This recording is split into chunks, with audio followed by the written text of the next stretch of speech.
Bonsoir à tous, ici Katsupilami. Aujourd'hui, je vais vous parler un petit peu des chasseurs. Donc les différents vaisseaux monoplace, à la limite biplace, faits pour le dogfight en 1 contre 1.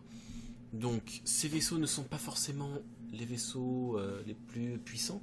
Par contre, ils sont suffisamment bien armés pour intercepter un autre vaisseau de petite taille, de taille moyenne, et même pour certains de grande taille.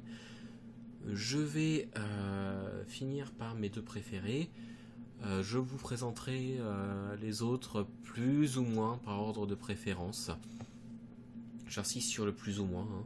Et ce sont mes préférences personnelles, je vous les expliquerai. Mais il n'y a pas de choix réellement meilleur que d'autres. Ça va vraiment dépendre de votre style de jeu. Donc on va commencer directement avec les deux Aurora, MR et LN. Qui sont assez faibles.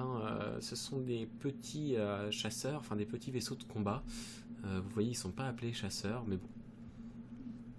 Ils peuvent tout de même avoir un armement suffisant pour intercepter d'autres vaisseaux débutants, pour faire un peu de piraterie. À vous de voir si ça vous intéresse. Donc là, vous voyez en particulier l'Aurora LN, il est quand même plutôt bien fourni. Vous avez 4 tourelles de taille 2 plus 4 missiles de taille 2. C'est vraiment pas mal. Il a aussi un moteur amélioré, on va le voir ici. Vous voyez, on le voit qui dépasse là. Bon, après, ils sont aussi amusés à lui mettre un siège en cuir. Voilà, on le voit un petit peu ici. C'est plus du gadget par rapport au reste. Mais c'est toujours appréciable d'avoir un vaisseau qui présente bien. Après les Aurora, on a toujours dans les chasseurs basiques, on a le Tana Skirmisher. Le Tana, donc c'est une version du Reliant, donc un vaisseau extraterrestre qui est assez bien fourni, qui est assez basique quand même. Donc on voit ici son armement. Vous voyez, il y a 4 tourelles de taille 1 et 2 de taille 2. Plus un shield de taille 4, donc ce qui est franchement pas mal du tout. Personnellement, j'ai aussi tendance à beaucoup aimer cette forme. J'aime beaucoup la marque, donc ça doit être Misk, qui a aussi fait les Freelancers, parmi mes vaisseaux préférés. Donc vous avez en plus un petit peu de cargo dessus. Alors on va revenir sur... Voilà. Donc vous voyez ici, il y a 10 de cargo. C'est le seul chasseur qui a vraiment une capacité de cargo avec les Aurora et le Mustang. Je préfère celui-ci. Donc au niveau des tourelles de l'armement, oui, vous voyez, vous avez ici 2 fois 2 canons M3A. Bon, ça c'est vraiment le plus basique. 2 Task Force et 2 M4A. C'est correct sans être très intéressant. Après ça, on a le Mustang Delta. Alors là, le Mustang Delta, c'en est un qui est un peu plus fourni niveau armement, avec entre autres des paniers à roquettes. Vous voyez là, il a plusieurs types d'armement. Il a une petite capacité de cargo. Alors attendez, on va revenir sur ses capacités. Voilà. Sur ses caractéristiques, bon, cargo de 10, vous avez ici des Badger CF117, donc vraiment la meilleure version pour moi, la meilleure version des canons. Vous avez des M3A, par contre là c'est très limité, et ici vous avez 18 roquettes, et ça peut être très appréciable, donc il faut vraiment apprendre à les tirer, parce que pour le coup elles ne sont pas verrouillables. Par contre, si vous êtes contre un vaisseau un peu plus lent, ou surtout contre un vaisseau mère, on va dire, genre un Constellation ou quelque chose comme ça, les roquettes peuvent être vraiment appréciables. Après le Mustang Delta, on a le 325A. Donc le 325A, pardon, c'est un vaisseau qui lui est vraiment fait pour la chasse. C'est un petit, c'est un vaisseau qui est très long par rapport aux autres, mais c'est quand même un petit vaisseau par rapport à l'intégralité des vaisseaux du jeu. Il est bien armé, il est rapide surtout. Donc il est fait pour l'interception. Vous voyez d'ailleurs son armement qui est plutôt bien fourni, puisque vous avez des missiles de taille 3, plus des canons de taille 2. Donc, franchement, c'est un très très bon chasseur basique pour une somme tout à fait correcte. C'est dans les vaisseaux débutants, enfin débutants, dans les vaisseaux à coût raisonnable, c'est celui que je vous encourage à prendre, hein, franchement.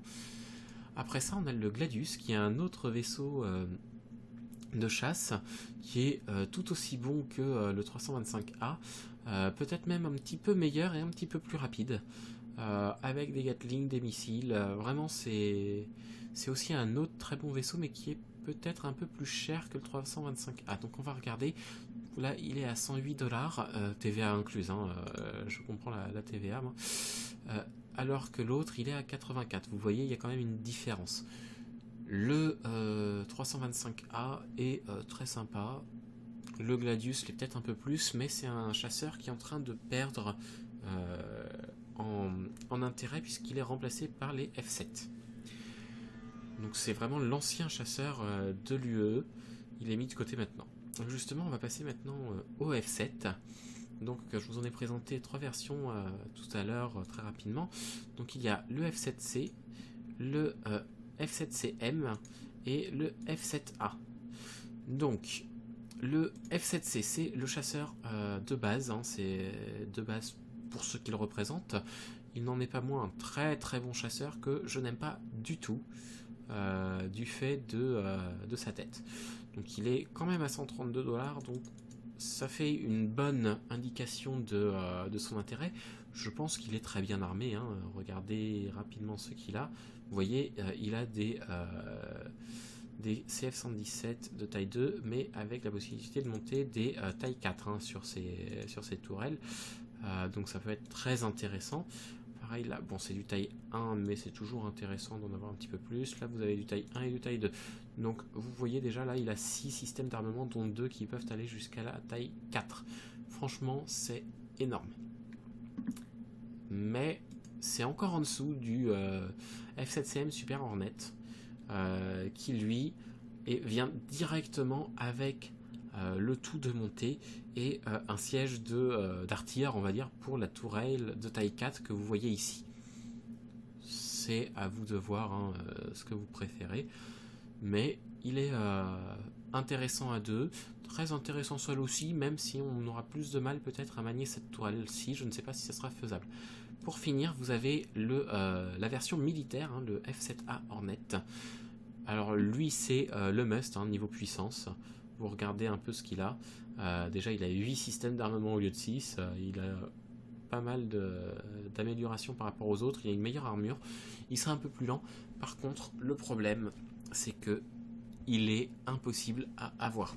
Même si vous voyez hein, la vente d'un upgrade pour un F7A, ce n'est pas un vrai F7A que vous aurez. Vous aurez un upgrade pour avoir un skin de F7A, pour avoir une armure de F7A. Par contre, vous n'aurez pas une modification des systèmes d'armement. Donc ça restera celui de votre Hornet basique. Donc ne vous jetez pas dessus si vous en voyez, ce n'est pas un vrai F7A que vous aurez. Après ça, vous pourrez le piloter, hein, le F7A, d'abord dans l'escadron 42. Je pense que comme le Gladius, vous y aurez accès. Et vous pourrez toujours essayer d'en capturer un ou d'en racheter un au noir, à vous de voir. Alors là, on va passer au lourd. Donc l'Hesperia Glaive, qui est la version humaine du site, qui est une copie. Donc vous voyez, il a pas mal de systèmes d'armement assez importants. C'est vraiment du vaisseau lourd.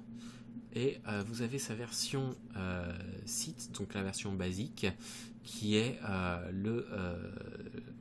version Vendoul, pardon, qui s'appelle Site, qui est la version de base, qui a des armes encore plus importantes, plus impressionnantes je trouve. Vous voyez la quantité de systèmes d'armement par rapport à ça. Donc c'est déjà pas mal, hein. Vous avez déjà 6 systèmes d'armement, même si on ne les connaît pas tous, on n'en sait absolument rien. C'est à venir, mais c'est toujours appréciable hein, d'avoir tout ça. Pareil, celui-ci, vous ne pouvez pas l'acheter actuellement. Enfin, il est en vente sur Reddit régulièrement pour 1000 $ environ. Ça vaut pas le coup. Vous pourrez le capturer en jeu. Hein. C'est vraiment pas intéressant, je pense, de l'acheter comme ça, vu le coût surtout. Même si vous avez les moyens, ce qui n'est pas mon cas. Et on va finir avec mes deux vaisseaux préférés, donc le Vanguard de Harden. Il y en a beaucoup qui vont dire que ce n'est pas un chasseur, qu'il est trop lent, qu'il est biplace. Alors oui et non. C'est pour moi une version relativement basique des Vanguard par rapport aux Harbinger et aux Sentinelles. Il n'en reste pas moins que c'est un vaisseau qui est très bien armé, qui est lourd, qui est protégé. À vous de voir si vous le classez dans cette catégorie des chasseurs. Moi, oui, je trouve que ça lui va bien. Donc c'est un vaisseau qui va être très lent par rapport aux autres. Ne vous attendez pas à pouvoir chasser un autre vaisseau qui s'enfuit.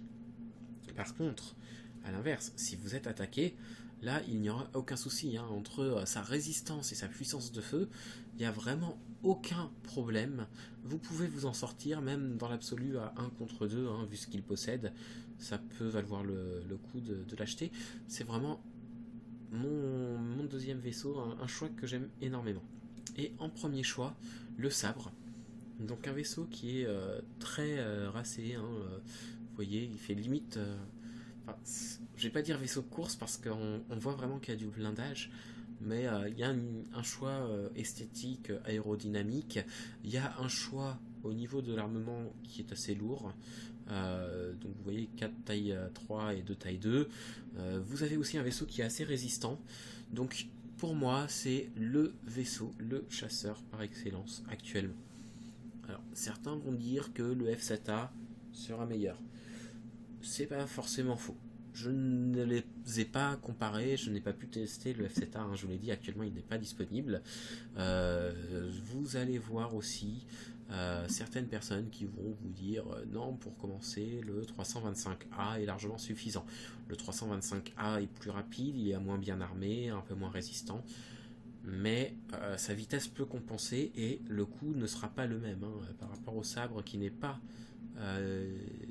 qui n'est plus à son prix de base, qui est à 204$. Franchement, je peux pas vous dire, je suis pas chasseur, moi je suis plutôt explorateur et commerce, je peux pas vous dire ce qui vaut le coup ou non.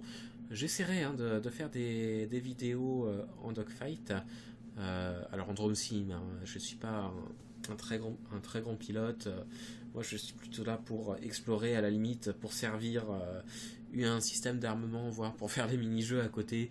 C'est le dogfight sur un contre un, c'est pas ce que je préfère. Donc voilà pour les vaisseaux. Donc les chasseurs, vous pouvez retrouver ici. Donc je vous laisse quelques instants sur la page. Voilà, et je vais passer à côté. Voilà, donc vous avez une liste à peu près exhaustive des meilleurs vaisseaux de chasse. Il y en a d'autres qui ont le nom de chasseurs d'après le site RSI. Ce n'est pas là-dedans que je vais les mettre, je vais plutôt les mettre en vaisseau de course. Ça va être le cas du Cartual et du P72. Je pense que c'est justifié, je vous expliquerai pourquoi.